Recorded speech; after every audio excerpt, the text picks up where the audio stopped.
నమస్తే అండి. హలో. మీరు ఎక్కడి నుంచి వస్తున్నారు? నేను యుఎస్లో ఉంటానండి.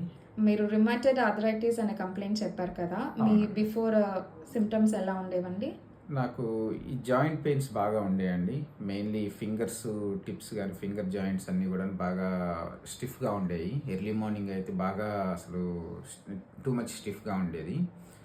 అండ్ నాకు ఒక టైంలో బేసిక్గా ఈ బిగ్ జాయింట్స్ కూడాను చేతుకున్న బిగ్ జాయింట్స్ కూడా ఎఫెక్ట్ అయింది. సో టూ పెయిన్ఫుల్ ఉండేదన్నమాట.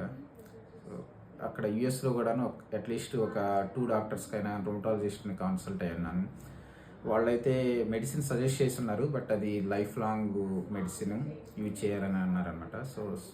సో ఒక ఫ్రెండ్ తోటి మాట్లాడినప్పుడు ఆక్యుపంక్చర్లో ట్రీట్మెంట్ ఉంది దీనికి అని చెప్పినప్పుడు నేను ఇక్కడ కన్సల్ట్ అయ్యి ఉన్నాను. So I went through almost 10 సెషన్స్కి వెళ్ళి ఉన్నాను అనమాట. సో 10 కాదు, 15 sessions total. 15 sessions. Today is my last session and I feel very comfortable.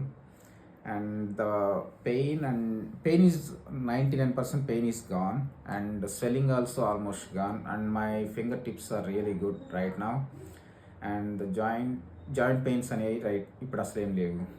So before fingers ఇలా బెండ్ అయ్యేవా అండి? ఫింగర్స్ యాక్చువల్గా అంటే ఈ స్వెల్లింగ్ ఉన్నప్పుడైతే అసలు బెండ్ అయ్యి కాదండి. ఇక్కడికి రావడానికి ముందు అయితే అట్లీస్ట్ ఈ ఫింగర్ నాది ఈ 2 ఫింగర్స్ అసలు బెండ్ అయ్యాయి కావు. ఇప్పుడు at least I can touch my palm అనమాట ఇట్లా. సో అది ప్లస్ ఈ బిగ్ జాయింట్ అయితే అసలు రొటేట్ అయ్యేది కాదు, ప్లస్ ఇట్లా తిప్పడానికి కూడా చాలా ఇబ్బంది ఉండేది. ఇప్పుడు I can turn my hand like this. So okay, thank you so much అండి. ప్రెషర్ పాయింట్స్ కంటిన్యూస్గా చేసుకోండి, మళ్ళీ మీకు ఇంకా పెయిన్ రాదు. షూర్, థ్యాంక్ యూ అండి. Thank you.